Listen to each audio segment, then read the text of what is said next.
All right, you're good. Great. Well, I want to say good evening, everybody, and welcome to the Board of Selectmen's regular meeting for February 8th, 2022. And let's all rise for the Pledge of Allegiance. I pledge allegiance to the flag of the United States of America and to the republic for which it stands, one nation, under God, indivisible, with liberty and justice for all. Great. Thank you very much. And with that, moving on to the next item on the agenda is, can I get a motion to approve the minutes of January 24th, 2022? Move approval. Okay. Second. All right. Any changes or questions? No? Hearing none. All in favor, say aye. Aye. Okay. Motion passes. All right. Next item is the first Selectwoman's update, and I'll go back to sharing the screen. I just have a few things to talk about here today. First of all, just a reminder to the public that we have obviously an important referendum on Tuesday, February 15th. Encourage everybody to please make a plan for voting. And a reminder that District 1, the permanent voting location, is now at Polson Middle School, not at the Senior Center. So please make plans to vote at Polson Middle School. District 2 is voting location at Brown Intermediate School, and voting occurs from 6 a.m. to 8 p.m. You can still do absentee ballots, so please reach out to the town clerk's office. Also, there's still time for that, and you can actually handle it all in person in the town clerk's office. If you find out kind of last minute that you're going to be out of town on Tuesday, you can go to the town clerk's office and complete that process. So one thing I just want to talk about, I'm the liaison for the both the CCM, the Connecticut Conference of Municipalities, for COST, which is the Committee of Small Towns, and then also our Regional Council of Governments. And the big topic that all of these organizations have been talking about is the kind of landmark bill that was passed the end of last year by Congress, the Infrastructure Investment and Jobs Act, IIJA. Which, slotted a historic $1.2 trillion to invest in our core infrastructure. And so we've just been kind of educating ourselves on this bill and what it might mean to the state of Connecticut, as well as the town. The governor has appointed the former mayor of Danbury, Mark Boughton, to become kind of the IIJA guru or czar, or whatever term we use these days. And he's going to be kind of spearheading an initiative to make sure that the towns are working to get as much resources as possible, and the state of Connecticut gets as many resources out of this bill as possible. Connecticut will be getting roughly $6 billion over the next 5 years. And then there's going to be a breakdown. I kind of list on the slide of where that's going to go, but it's pretty much, a lot of this is going to core infrastructure, highways, bridges, sidewalks, airports, public transportation.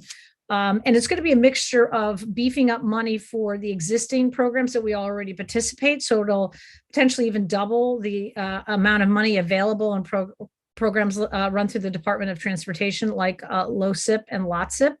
And then there's also going to be competitive grants that are going to come out of this. And the message that we've received from the state is, get ready for the competitive grants. The money is going to go quickly, and we want to be first in line. So they're really wanting the towns to gear up and start identifying those projects that we think we want to get in front of the line and put in competitive grants. One of the other things that is going to be important to this, and some of the more successful grants that we might be able to get, is if we show regional projects, and the state's going to be looking a lot for that. So we're going to be spending some time talking more, especially on like transportation type projects and coastal resiliency projects, about how we can partner with our neighboring towns to identify projects for possible grant applications. So the town is kind of focusing on this. We've had a couple of different calls with different resources to learn more about it. There still has not been a lot of guidance from the federal government on this yet. And I will highlight that there's still no money for it yet. So there's still, I think this was, I forget, it's like a budget resolution or reconciliation that it is still waiting for final funding, which should be happening in the next couple of weeks. So I guess buyer beware so far, but clearly everybody's gearing up that this is going to be a significant opportunity and really a generational, transformational type of a package for towns to take advantage of, similar to ARPA. So we're kind of preparing ourselves for that. And one of the things I'll talk about in a little bit is one of those things on electric vehicles. And I'll talk a little bit more about a focus of this is to help build that infrastructure for electric vehicles. So that's been kind of the hot topic. And then obviously the governor spoke today at Cost. They'll be opening, I think tomorrow is when session opens, and then there'll be some obviously going forward on the budgets, the state budget, and how that might impact the towns. I can get more information and bring it back on that when we're ready. So so that's kind of my quick update. And with that, I'd like to open it up to board members, please. Any liaison reports or comments? Peggy, before I just wanted to, I thought I read on this week that they've already released, the governor's already released some of that money, because I think Essex is getting like $500,000 for sidewalks. And I think, matter of fact, Senator Needleman's getting another $250,000 for something. So I think there is going to be a lot of money. I think it's already starting. It looks like from this article I read, I think it was yesterday, you can tell I had time on my hands, that he's, they've already released to about 25 towns, quite a bit of money already. So I think it's already started the bidding. And because I just noticed Senator Needleman being about $750,000 already. So and it was projects that I think you're talking about that we would love to. So that's very exciting. Yeah, and I think that money though was relating to, I thought, revenue, the state bonding and revenue allocations, but this is a totally separate thing still. So the money is not there yet for this. This will be on top of that. So, but yes, there was another round. We received some for Garvin Point over the summer, and then there was another round, I think, the revenue bonding money. Yes. Well, it was great to see the sidewalks because it's something we hear about all the time now. And, we've been stymied sort of doing because it's so expensive. So it's between the two funds, it'd be really exciting to see if Madison could really get something and do something. Yeah, we've definitely got a lot of different connectivity projects, and that's going to be a center point of one of the new grant opportunities as part of this bill, is focusing on bicycle and pedestrian safety initiatives. Yes, so, I'm glad to hear that, because I think we've been hearing from members of the bicycle community and members of the committee, and everybody's not super pleased. I know we're putting somebody new on today, which is great. Mhm. But since I'm on, I'll just continue very short with a liaison report. I heard from Austin Hall from seniors. He just wants us to remind seniors, people that are new to town or people who have never applied for tax relief before, that they should call the senior center, and there's hopefully an opportunity to help them. That's the only report I had. Great, thank you. Any other selectmen reports? We have a pretty big referendum on the 15th, so just reminding people to get out there and vote. But that's my only selectmen's report for tonight. The members of the Affordable Housing Committee would like to remind the public that there is a survey which is available online at the town website. The survey is designed to gather attitudes and insights about how Madison voters feel about affordable housing. I believe that survey will be open and active for about another week. So I encourage people to participate in the survey. I understand more than 700 citizens have responded so far. I took that survey, Al. It was pretty good. Good. Thank you. No updates per se, just a comment on your update, Peggy, with regards to the funds for broadband. This has been a pretty consistent topic with President Biden since before he was elected. The idea that municipalities would get involved in making sure that there was adequate broadband. And I think in this age now of work from home, one of the economic development focuses we can and should have in town is making sure that our distributed broadband all throughout town is equally robust. I know that there are some neighborhoods that feel a little left out with the quality of broadband they have. And I think there is an infrastructure and economic development component to that type of development in Madison, and would also make us more competitive, I think, as a housing market to the surrounding town. So as we learn more, I just want to put the tickler in there that we should be thinking about that.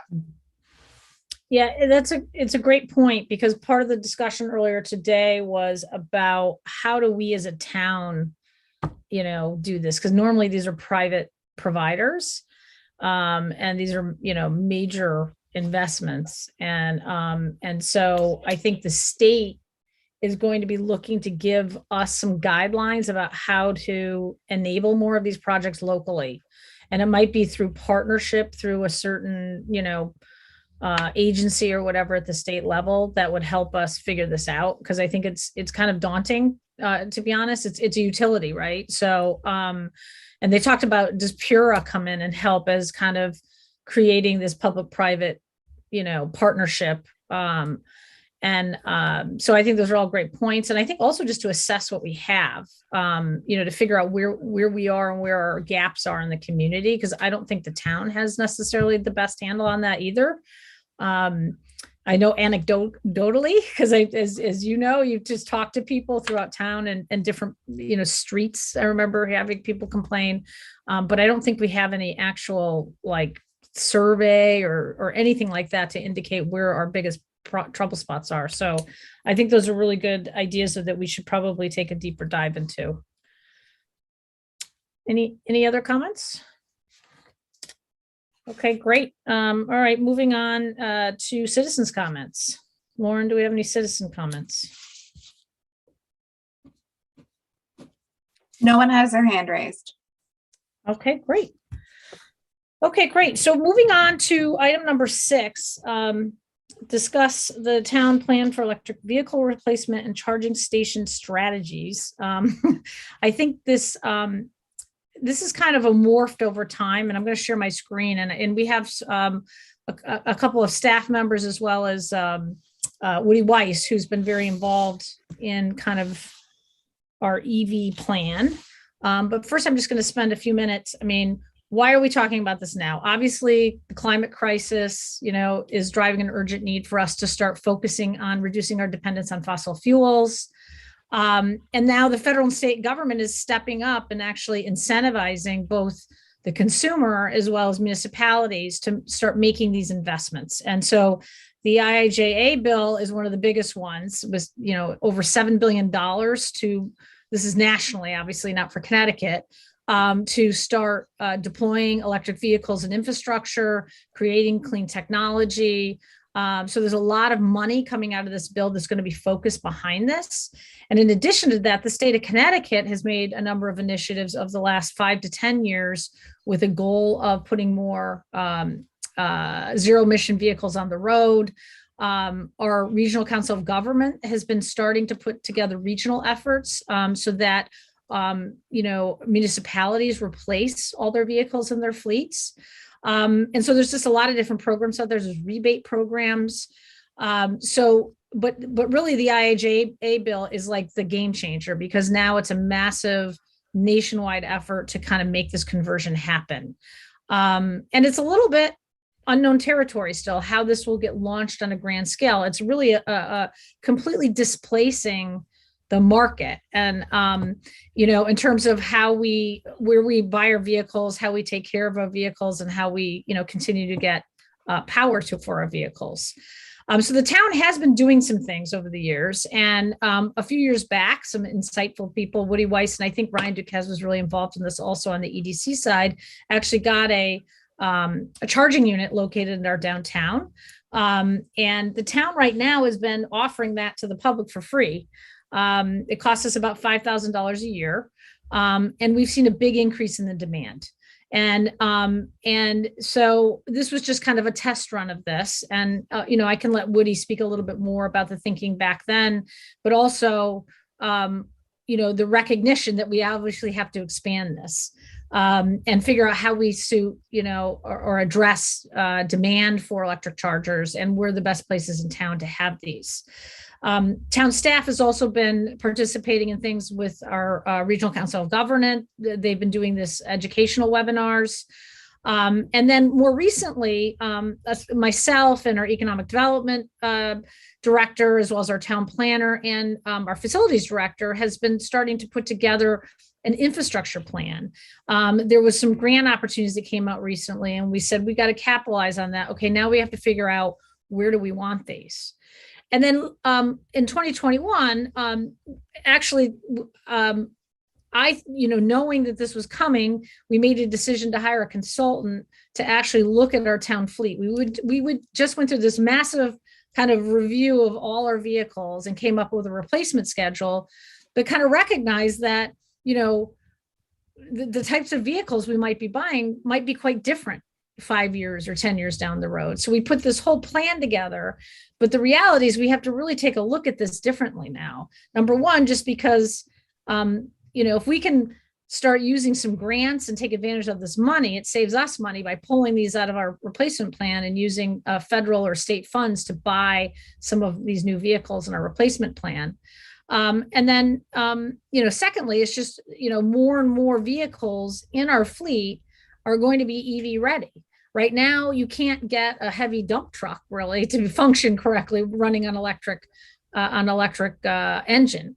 But eventually, the trucks and the heavier vehicles are going to be coming out that will be able to replace. So we wanted to be thinking forward, take advantage of the money today, but also start making a plan for the future. So this report, and this is just basically Bob Myers, who did our plan last year. We asked him to look at it a little differently and do some research on EVs and help us jumpstart and put a plan together. So he'll be coming probably in March just to talk about that plan. We're kind of working on it with him. But this is just to help, kind of lay the groundwork for us.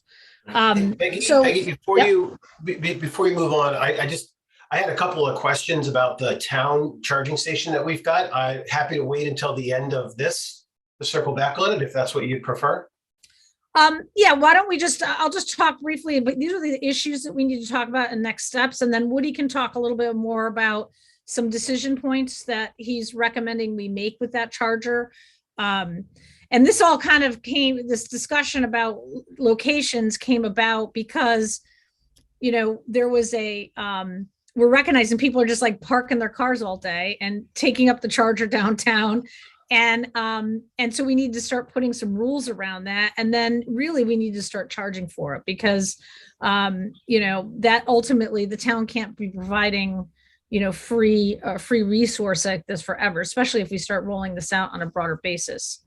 So what I wanted to talk about today, and we'll get back to, and I'll invite Woody up in a second, was just really about where we need to go, because we need to make some infrastructure decisions as a town. Like, where do we want these chargers to go? Who are we trying to serve with these chargers? Is it just town or is it the public? Involving the schools.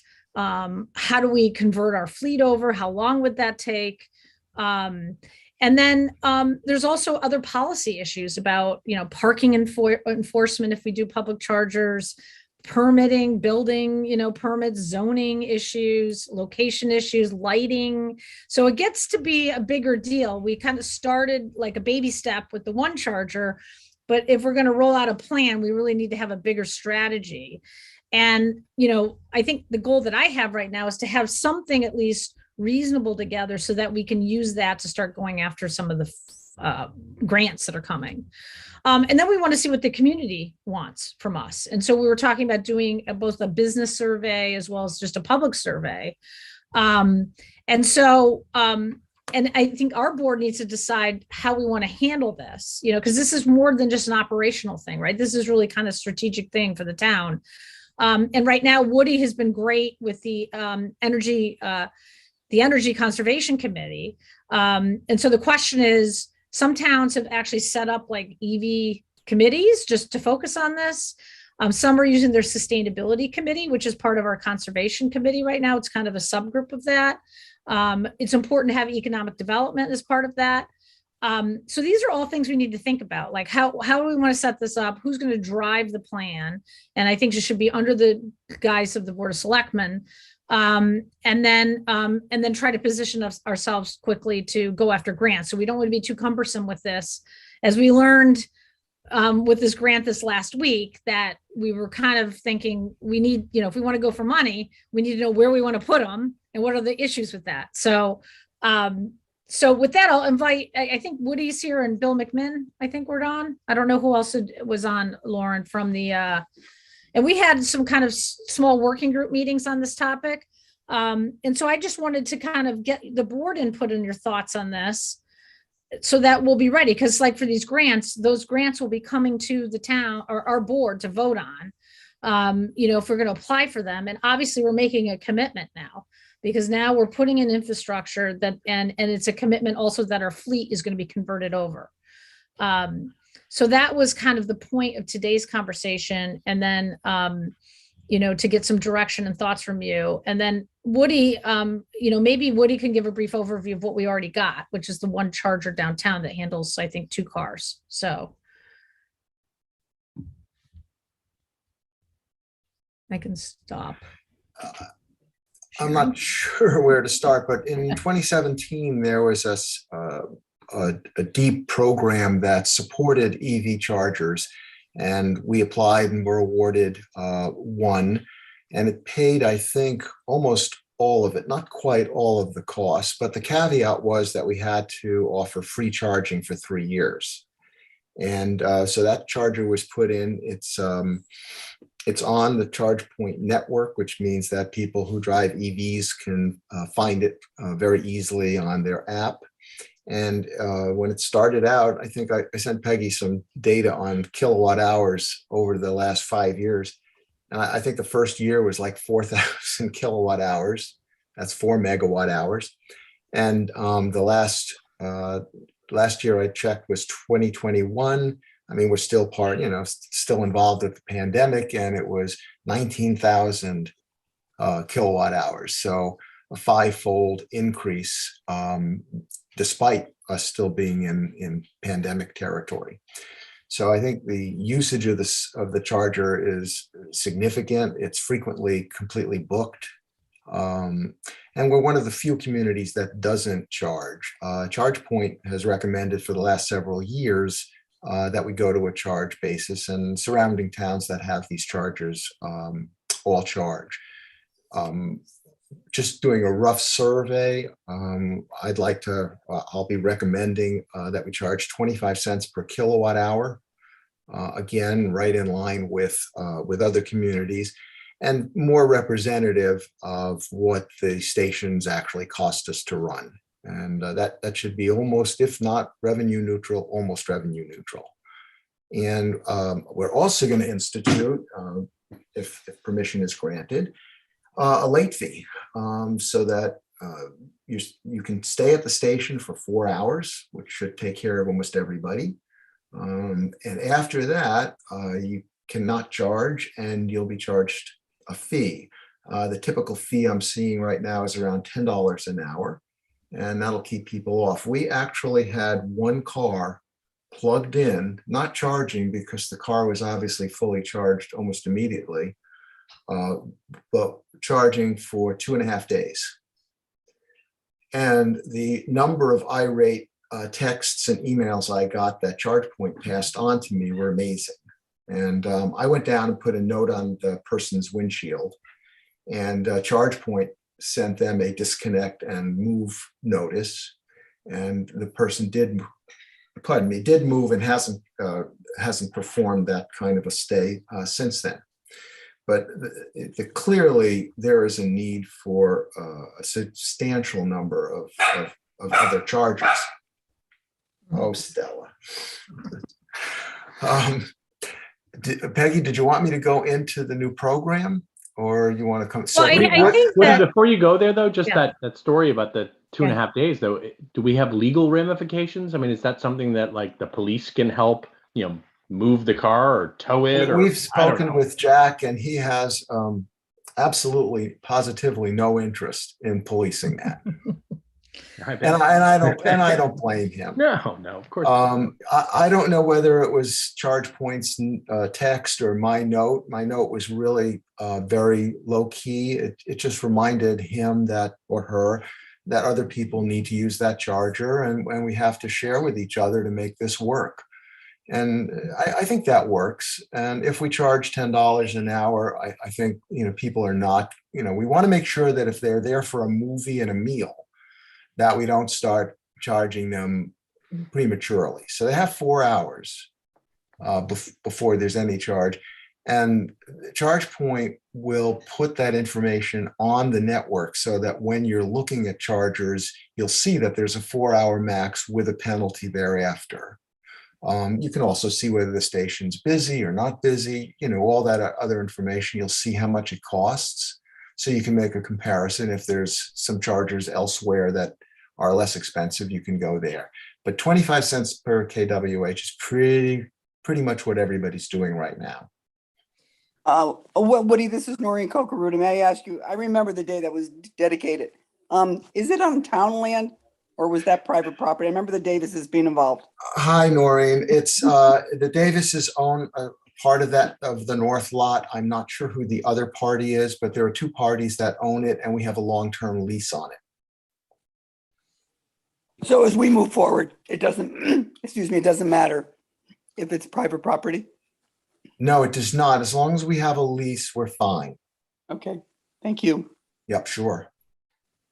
Bruce, were there questions you had on this that make sense to deal with? Thank you for the background. Peggy and I in discussion, this came up a week or so ago about how the town was continuing to pay for the electricity. And it struck me that we probably are now past the point where the town needs to be subsidizing the electricity for these electric cars. And it's good that you said it's on the ChargePoint system. In addition to them being able to tell you before you hook up, they'll also tell you when your car is full. The app tells you when your car is full. Right. It's all app-based. So even the person who's there for 4 hours, if their car tops off at 2 hours, they can get a notice. But since it is a commercial-based system, I think we should take steps to turn that back over to a pay-for-service at whatever the prevailing market is. I don't think our goal should be to just cover our costs. It should be to be competitive with what the other the commercial charging options are. And what is the prevailing market? Do we know? Oh, I'm sure we can find out easy enough. ChargePoint said almost everybody around us is at 25 cents per kilowatt hour. Right. Which is why I came up with it. I didn't just make it up. It was because I want to be like everybody else. And I want this to be an attraction, not a detraction. So we want it to be positively received. And so the 25 cents per kilowatt hour, that made sense to me. And it is pretty close to what we pay. And just for the sake of conversation, ChargePoint handles all the transaction. They collect the fee, they monitor how much each car uses, and they deduct 10% for covering all that, and then they reimburse us afterwards, 90%. And that's, again, that's about right. Most of the cost for these things is in the demand portion of the invoice, not in the actual kilowatt hours. But by doing the kilowatt hours, we will cover both. Yeah, I've looked at 20 megawatts being a reasonable number because that's what we're seeing right now, and that covers our costs. We're running about just under $400 a month. Right. So procedurally, I don't know what we need to do to make that happen, but my vote would be that Peggy, if you can take care of that sooner rather than later, that would be great. Welcome everybody else's opinion. Directionally on the town electric vehicles, I think we should be going in that direction with the caveat that the vehicles are fit for the purpose that we're buying them, right? That we're not buying a Chevy Bolt and then trying to deliver mulch to one of the town departments, right? Clearly, No, that's we, not we what were it's for. thinking of Ford Lightnings for that duty. I like all the analogies, by the way. Very great. There should be, and I'm sure this consultant will do this. There should be sort of an economic break-even analysis as well. Seeing as that the electric vehicles are a premium, we should understand what the net increases in expense versus the gas-powered alternative or diesel-powered alternative. I'm not saying that we shouldn't choose electric. I'm saying we should go into it. If it's going to cost more, we should go into it with our eyes wide open.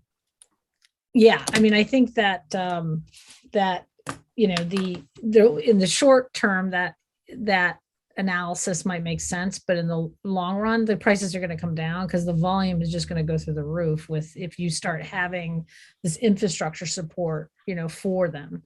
So right now there's a slight premium on the vehicles, but I would gather that 5 or 10 years it's gonna kind of come down. You're even seeing that with the hybrids now. The hybrids really aren't showing a big premium in terms of cost. Well, and I think that this just to take a step back, because I think that when we talk about the charging station downtown, the goal of that was just to, encourage, right, people to convert to, to use electric vehicles. And it was kind of a symbolic way of saying the town supports electric vehicles and we're encouraging people. I think though, longer term, in my view, our key thing is building up the infrastructure for our fleet. Because I think the private market is going to take over. I mean, already today they were talking about it. Why isn't 7-Eleven and all the federal and state money should be going to private businesses to take over because they're going to have to eventually give up, gasoline and all the other things that our car culture is built on.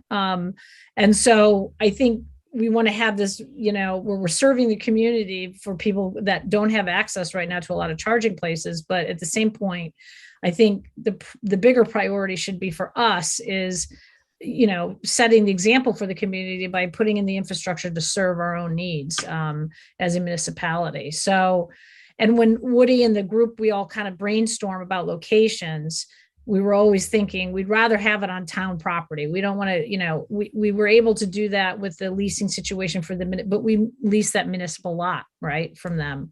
But, we want to focus on look like town campus and the senior center and places where we're going to have our own needs for our own vehicles as a municipality. And by the way, the public might be able to access those as well. But I do know that there's also a desire to expand downtown more, to have more options, because it's also an economic development driver that people can come off of 95, visit Madison, charge their car, go into the bookstore, go and get a lunch, or something.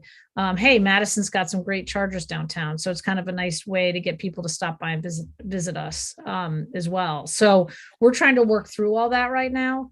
And there was this grant opportunity that came up that seemed really attractive. We're trying to understand the details more, that because the infrastructure, and Woody, correct me if I'm wrong, one of the bigger costs is the infrastructure.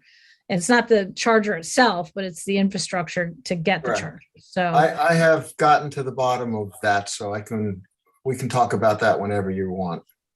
Right. I don't know if this is what you're alluding to, Peggy, but Woody, I've read articles that the dilemma we've got nationally is the high tension wires, the high voltage wires, the backbone of the grid isn't sufficient to support a really widespread adoption of electric vehicles. Is that ringing familiar with you? Sure. I think that there's many different types of chargers out there. The DC fast chargers use an enormous amount of electricity at one time, typically anywhere between 150 kilowatts per unit, up to 250 to 300 for the dual units.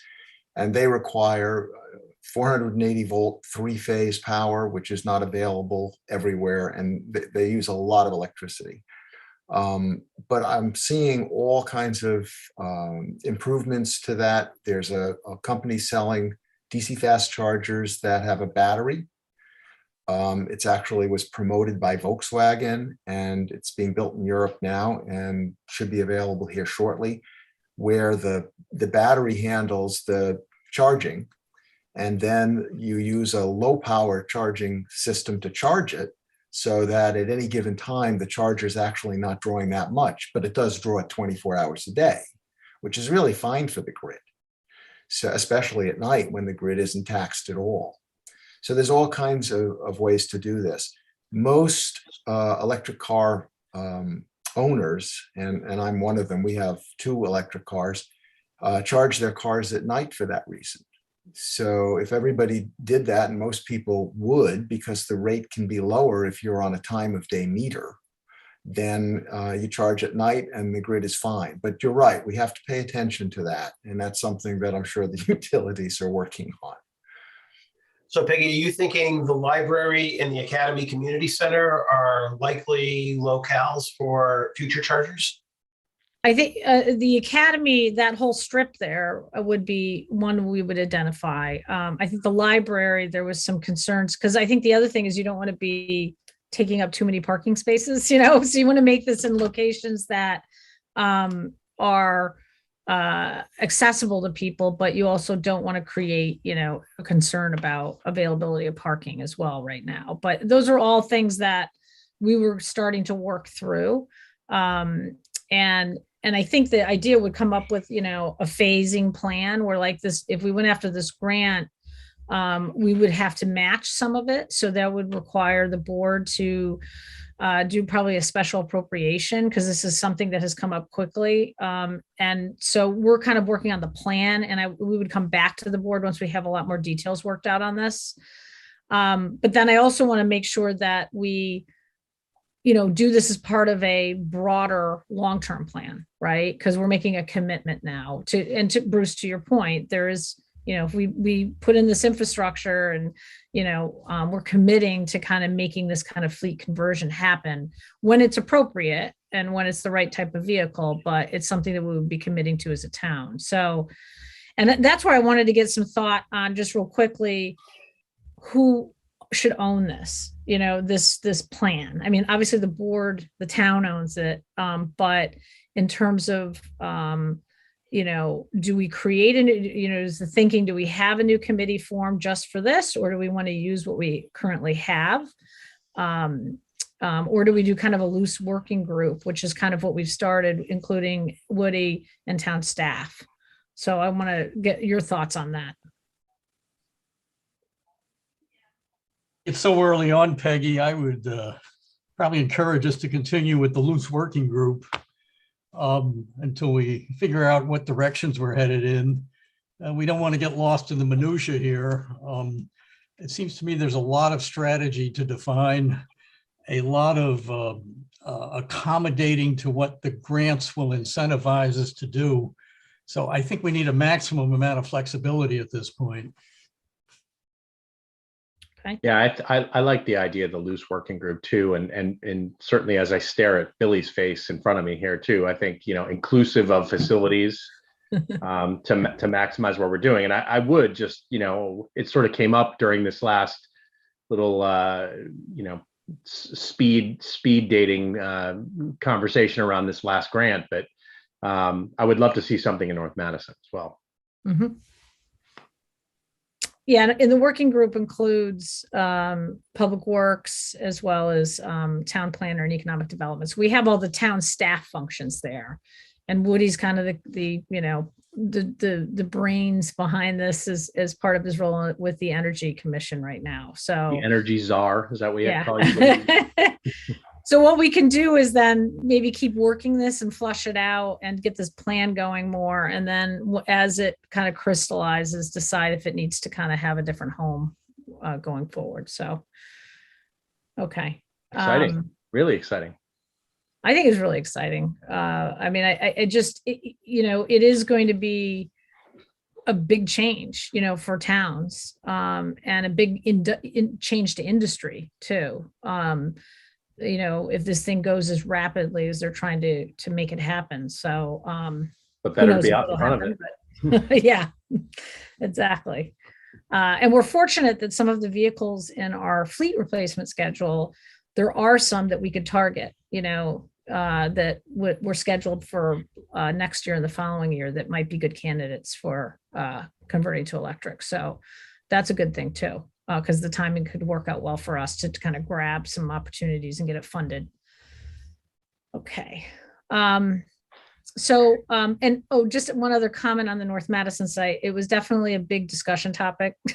So we're, you know, the issue there is we just don't have a lot of town owned property up there where it would be appropriate, but we're kind of trying to find good solutions that would make that happen. So, because we recognize it's an issue. Well, Any other certainly, questions? did you want to go into the program at all? I think that it's probably better when we're coming back with an actual proposal, you know,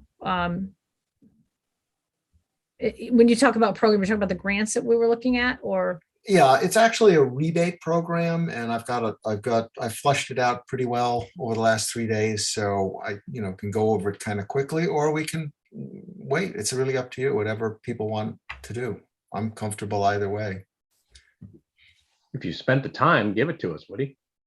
Well, it's good to know it because as I mentioned when we were all together, when Peggy and Billy and I were together last week with some of the staff, time is of the essence on this. It's a rebate program. It's open. It's open as of January 1st, but they didn't actually get it moving until February. And the money is on a first come, first served basis. So basically, the quicker we run, the better. I'd like to just give you the timeline so you can all have a feeling for what this is going to mean for us.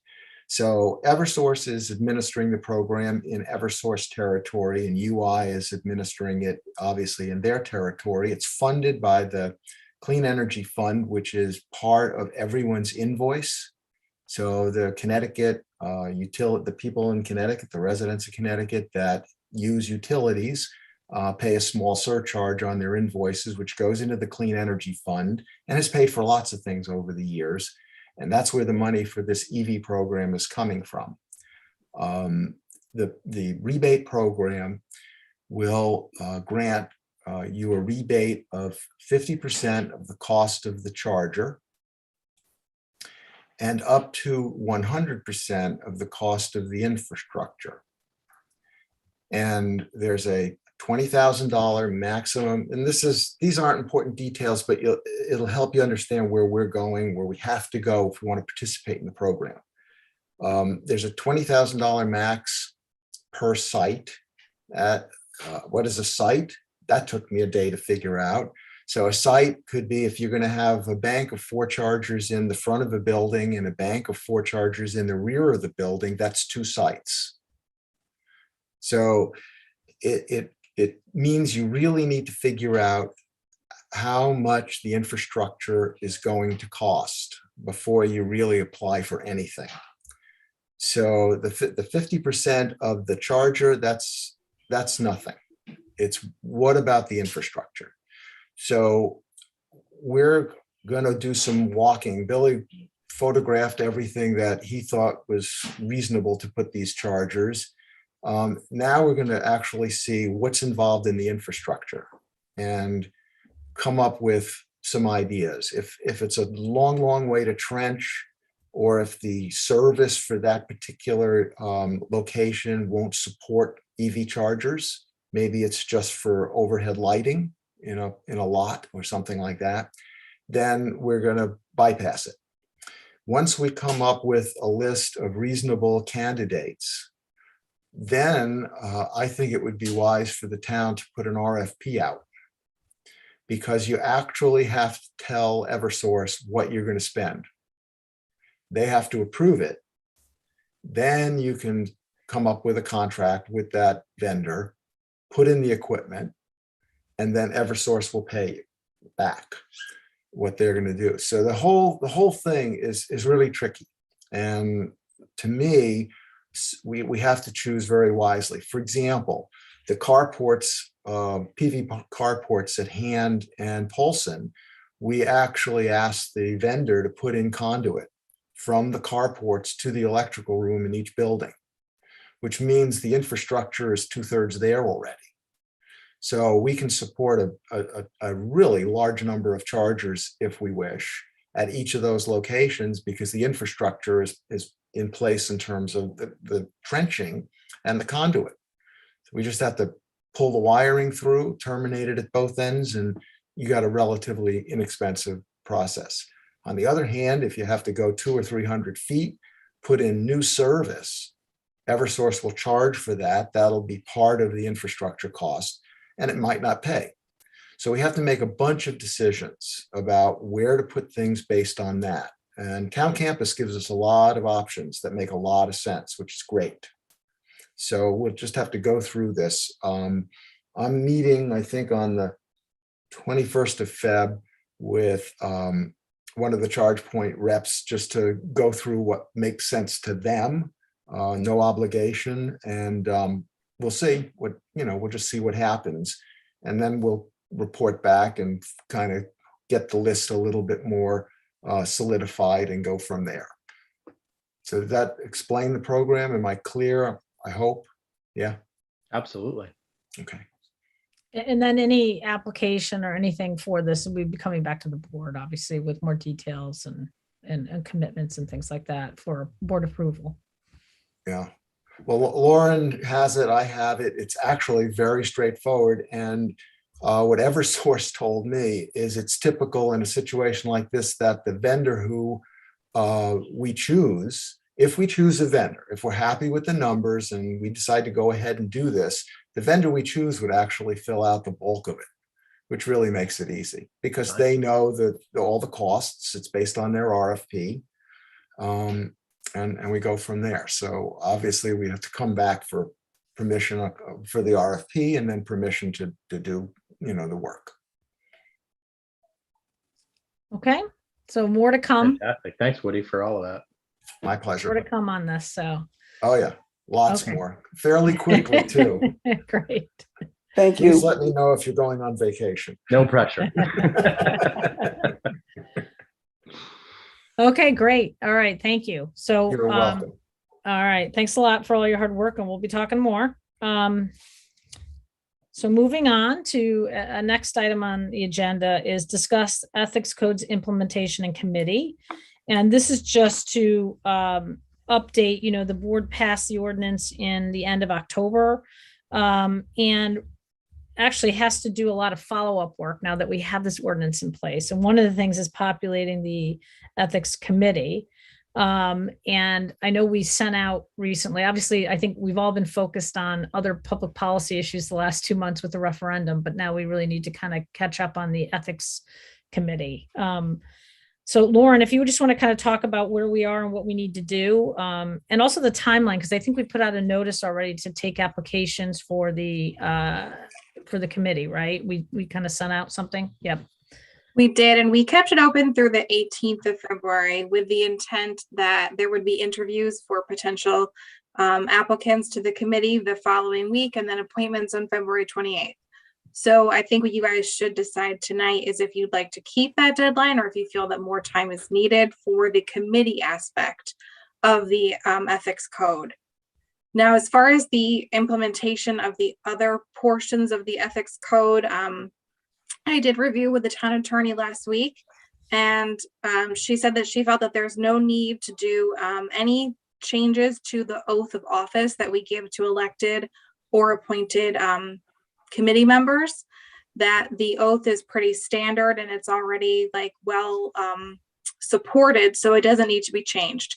However, she did feel that we should continue to give out copies of the code of ethics to any elected or appointed officials. So I will be sending that out in an email to every email address that's on file with the town clerk's office for currently serving members of those boards and commissions. So that will cover the elected and appointed officials. And then the other thing that we will need to do is we will need to have an affidavit sent to all employees asking them to sign that they have received a copy of the ethics code. That is something that I will have to coordinate with HR. We will actually need to track that and make sure that we have the signature on file from all employees. Then also going forward, we are going to need to change the standard language that we have in all of our RFP bid and contract documents. Just putting in a clause that all parties will adhere to that ethics code as part of our code of ordinances. So again, not huge changes that need to be done. And the only thing that really should be done sooner rather than later is that acknowledgement signature from all of the town employees. Okay, great. So have you gotten any applicants? We have two right now. We have Okay. 2 applications for the committee. You know, So the deadline is still a week and a half away. Yeah. We I extend it? I think we kind of picked that when we talked about it briefly in January, saying we got to get this moving, but I'm wondering if we extend it. I just don't think it's been top of mind. And I know the board hasn't talked about it. So my thought was, extending it a week or, just through the end of February 28th, maybe. And then March can be getting the committee appointed and all that. That was my thinking, but I don't know if you have other thoughts. May I just ask, first of all, I want to say I'm so glad we're doing this. This is great. But I agree with Peggy. I think everyone's mind's on the referendum and really there's very little talk. Can I ask you, I wasn't here when you were putting this together. Is this the way most commissions are filled, is by people volunteering for it? I mean, I have no idea. Is this typical? Well, it's set up as a Board of Selectmen appointment. And that is, I think, how we saw it in other communities, if I recall. Right, no, right. Well, no, but my question is, we're soliciting people who's interested in being it. Are we going out at all looking? I know when we put the ethics study group together, we actually went out and identified some people. I don't know if it was a pretty big committee. I don't remember, Al might remember if we did it to all, but I remember there were people that kind of just stood out for having a background that might help us. Someone, with an HR experience. So but it was, will we consider doing any of that to really? Why don't we fill just this do both? out? Why don't we do that and? Yeah. So I Right, think that, right. yeah, I think that what, at least I know the board has done the last is, if obviously members have people in mind, they reach out to them and encourage them to apply, but we would still go through that interviewing process, but absolutely. Well, and I agree. I think we do need to extend it. I think really, I would think to the end of the month. And really maybe get another push out there that we are looking for people and for us to be, we run into so many wonderful people in our community and some of them just have to be asked. Mhm. Asked or nudged, right, Noreen? So Or not, that's true. speaking of wonderful people in the community, there are going to be a lot of people at Polson and Brown School in a little over a week.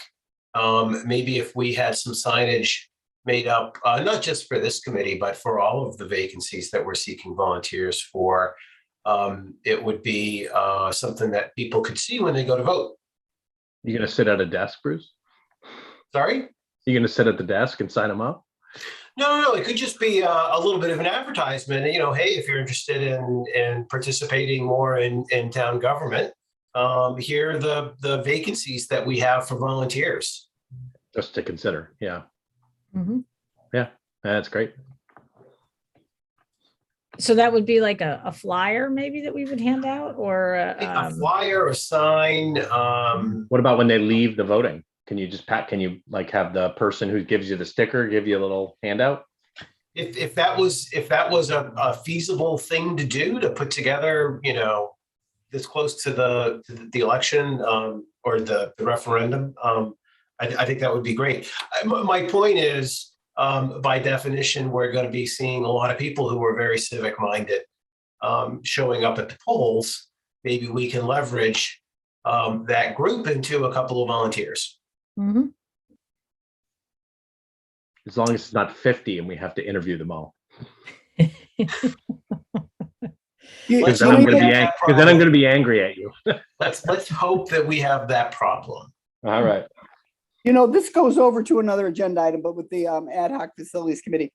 And when I looked at the membership, and I'm not saying this is wrong, I don't have an opinion on it, but I've been away a while on this, but every committee we put to this, we have a representative of each board.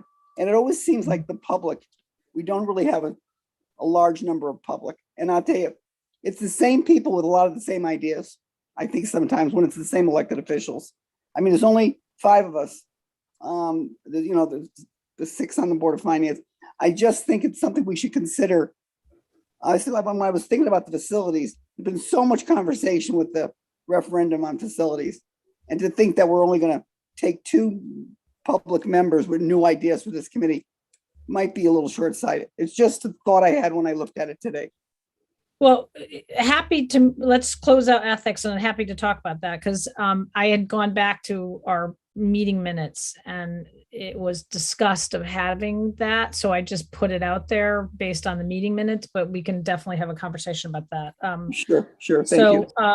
So it sounds like, Lauren, go ahead and extend it out and then Yep. keep chipping away. And so I think we're good on the ethics, and then hopefully we'll have some good candidates to do that. And then the next item, and I did put this as an action item. There's no need to take action tonight. I just thought if we come to the conclusion, then at least it's there as an action item. And on the facilities, I went back and I'll put up the charge. So I made some changes. Oops, how did that happen? Wait, what happened here? Can you see that? No, Okay, something happened. it came up and then it went away. Yeah. I scrolled. There you go. Okay. No. What is going on here? My mouse is going crazy is what's happening. Okay. I went back to what our conversation and I looked at the minutes because to be honest, it was in December. And I was trying to remember, and there was conversations about needing overlap with CIP. Because, these were also, and then we talked about the tri-board committee that had come up with a school plan. And that was all 2 members of each board. So I think that was where I said, okay, is this kind of the direction we're going in? And that's why I proposed this. I think, should this be stacked with board members? Maybe not. I mean, maybe we don't, and we just do this all members of the public. I think there's just concern about continuity, with those other, because this is going to be kind of some significant questions that are going to be about town property. And remember, like the Island Avenue Committee was all volunteers. The Academy Committee was all volunteers. So there was no town there were no elected members on those boards. So we could go in that direction instead. But because this is going to be an ongoing committee that's going to be dealing with the budgets a lot and CIP, I think that was why we talked about that. So, and maybe we expand it. Maybe we make it 7 members and it's 4 members of the public, but that you still have the continuity of the boards. That's another option too. I think the hard part is when you get to a larger group. Yeah.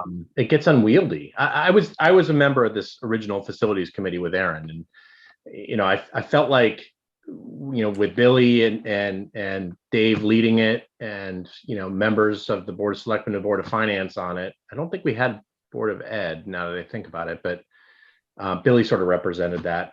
I thought it was effective, and I think adding then a couple of members, whether it's 2 or 3, I'm not sure I care, but I think that's the right number. I like that it sort of mirrors what we're doing with CIP because it has to sort of dovetail with all the strategic decisions and referendum questions and all the things that we're doing inside the town that is important.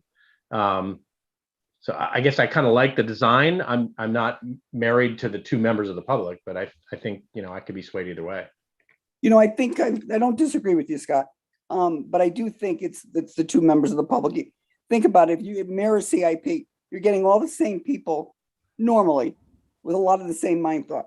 And I really think, we've been I think people are talking about things now with the referendum that they've never paid attention to before.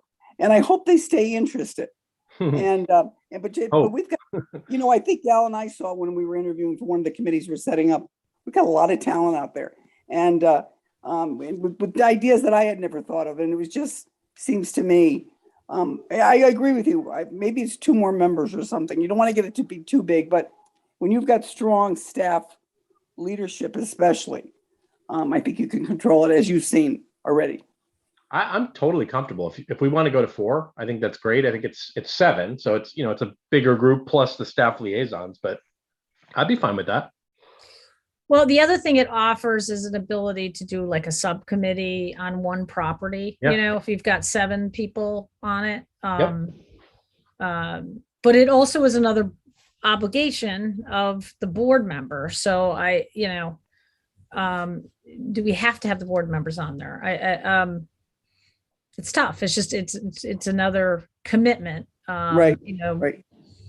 The Board of Ed has a lot more people and they have a facilities committee. So I'm assuming that they would just assign their somebody from their facilities committee, but and they're going to come and talk to us.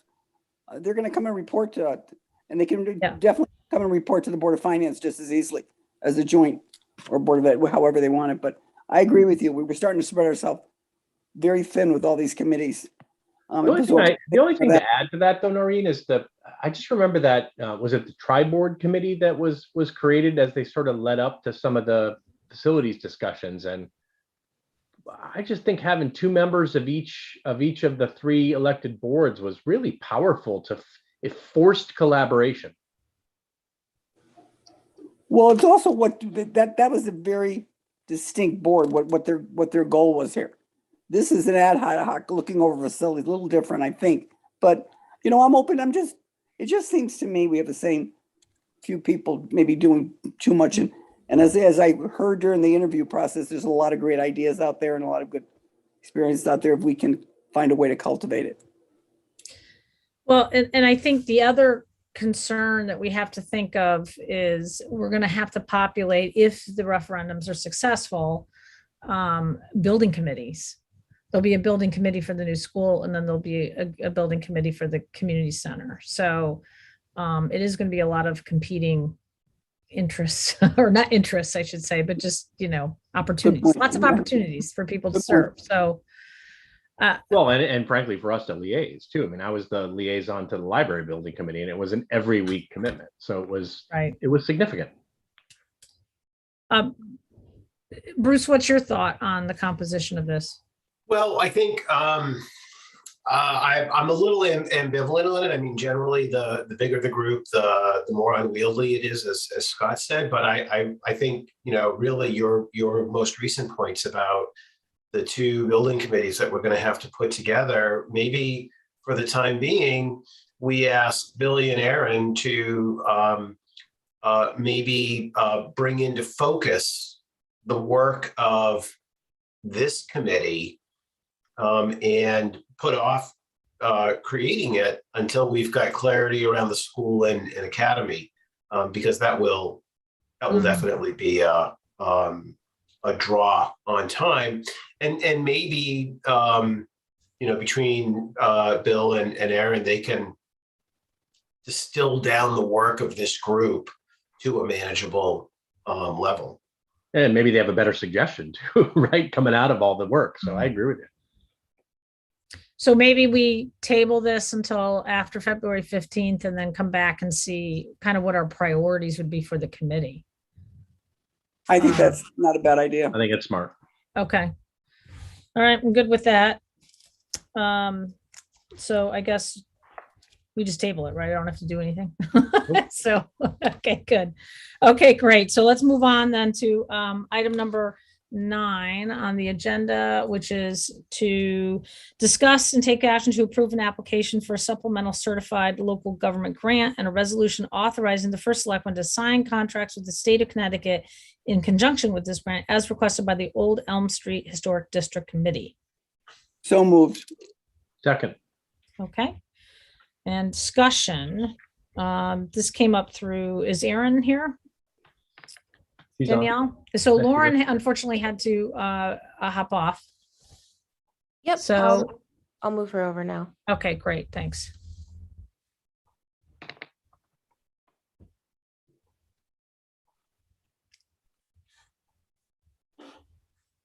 So there. Aaron, you just dodged a bullet on the facilities committee. So, That's the first time I saw my name on that. I did want to also let Danielle know that Tom Boyle from the Old Elm Street Historic Committee should also be here, and he may be able to answer any specific questions that the board has. I'm merely have gotten involved at this point to help facilitate the actual grant application. But he could give you a little history as to what the committee has been up to and their goals of establishing this historic district. Tom? Sure, happy to do that. Can you hear me? Yep. yes, Okay, we have actually been working on this for quite some time. And the stumbling blocks that we've had most of this time has been the fact that we have not been able to put together the study report for the proposed district. So what this funding is about is just that, is getting the funding. Luckily the Historical Society has generously promised us about half the amount for the proposed contractor, proposed consultant, and the rest of that funding would come from this grant. So that's what this is about. It's truly just about getting the funding for the final study report so that we can move forward with it. And there would be no matching, no request for matching funds from the town. This is purely to be funded with the $4,500 from the grant and the $4,000 from the Historic Society. sounds good. Yeah. I think great, appreciate all the work on this, and I think this is fantastic, and always want to take care of, take advantage of grants, right? So, any other questions? All right, all in favor, say aye. Aye. Aye. I, Great.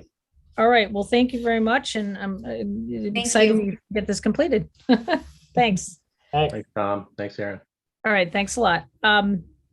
Okay, next item on the agenda is number 10, discuss and take action to call a budget public hearing on Wednesday, March 2nd, 2022 at 7 p.m. in the auditorium of the Walter C. Paulson Middle School and on Zoom for the purpose of a budget presentation of the Board of Selectmen and the Board of Education budgets conducted by the Board of Finance in accordance with the town charter.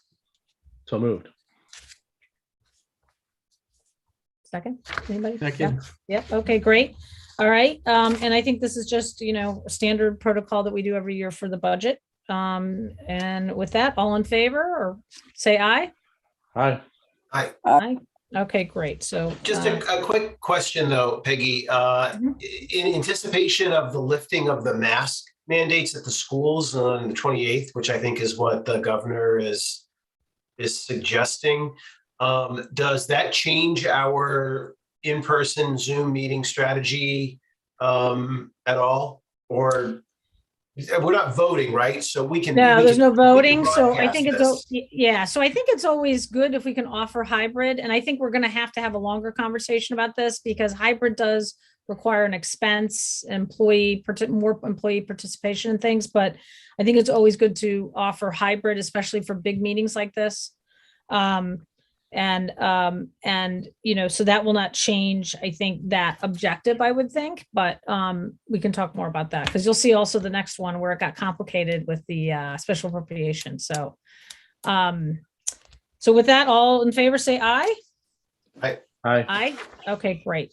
All right. So, and kind of similar, we'll talk about the discuss and take action to approve calling a special town meeting in Town Campus Room A on Monday, February 28th, 2022 at 5:30 p.m. for the following purposes: to approve a special appropriation request from the police department in the amount of $210,000. So moved. Second. Okay, and this is just basically, we originally were having this part of a different town meeting this Thursday, where I was going to do the state of the town presentation, and then we were going to have this as a third item on that. I got concerned because, we were offering hybrid for the town meeting presentation, so a lot of people could participate. But we're still not really set up for hybrid voting for a town meeting. So council advised that we separate this out. There's going to be hopefully more clarity coming here in the next couple of months about how to handle this concept of voting and hybrid voting. I think, as everybody knows, we tried it once. It was kind of a nightmare. Most towns are just opting not to try to do it. They're just doing in-person only for voting meetings. So with this will be a in-person meeting to vote on the special appropriation. Any other questions? Okay, great. All in favor, say aye. Aye. Aye. Great. Aye. All right. Next item is, I guess I'd like to move to approve the following appointments. Following appointment of Dennis Duranta to the Bicycle and Pedestrian Advisory Committee for a term to expire January 1st, 2024. So moved. Okay, and all in favor with gratitude, say aye. Aye. Aye. Great, thank you. And then I'd like to now make a motion to accept the resignation of Amy Stefanowski from the Solid Waste Disposal Committee, a resignation of Lynn Hubbard from the Board of Assessment Appeals, and a resignation of Barbara Yeager from the Bicycle and Pedestrian Advisory Committee. So moved with gratitude. Okay. Second. All right. Yes, thank you once again for your service to the town. All in favor, say aye. Aye. Aye. All right, great. And any tax abatements or refunds? I didn't look ahead this time, Scott. Oh, come on I now, think I saw Bruce. anything, and Lauren is gone. Let me go back and look. We at had the good packet. momentum going. I know. I don't think there was anything in here. Oh, refund, excuse me.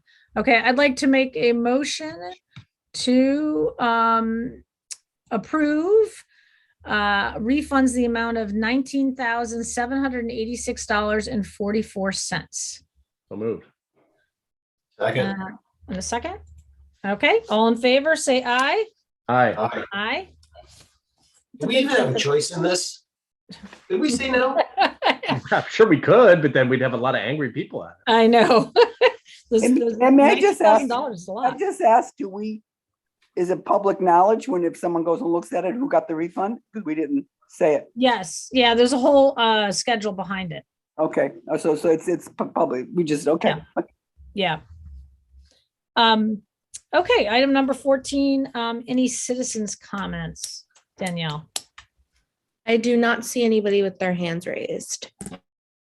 Okay, great. All right. Well, so for the public's understanding is we are now going to be moving into executive session. And so the meeting will now not be accessible to the public, and there's not going to be any other public discussion. The meeting will just end up adjourning afterwards. So there's no use hanging around. But I just want to point that out.